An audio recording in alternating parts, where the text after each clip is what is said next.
Alright, my camera ran out of space and got too hot trying to do the last example, so we're going to move on to example D in its own video. That way some of you who wanted to watch just this one can watch it anyway. Remember, we are solving with the quadratic formula, and this one does not equal 0, so the first thing we have to do is subtract our 12, and we're going to subtract that from a like term, which would be the plus 17. So now we have 5x squared plus 8x, and then we would have 17 minus 12 is positive 5 equals 0. Now we can identify our a, b, and c values and plug those into the quadratic formula.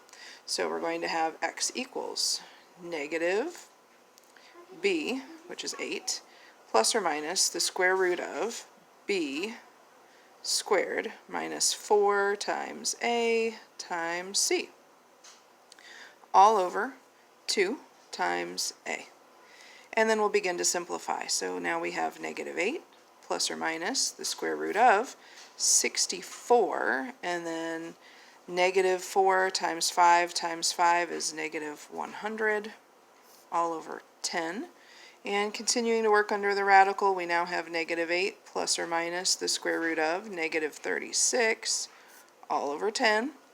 And the square root of negative 36 will give us 6, and then because it's negative I, all over 10. Now these don't divide by 10, but again they simplify, so we would have x equals, and 2 goes into each of those. So negative 8 divided by 2, plus or minus 6i divided by 2, and 10 divided by 2, and here we would have our two solutions, imaginary solutions, to our quadratics.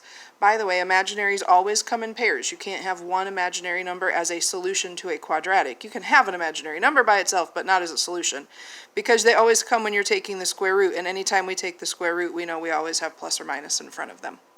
Alright, feel free to give me a shout out via email or my telephone if you have any questions or need any help, and I'm around to answer questions for you throughout the day. If I don't answer, I'm probably on the phone with somebody else or helping one of my kiddos, but I'll get back with you as soon as I can.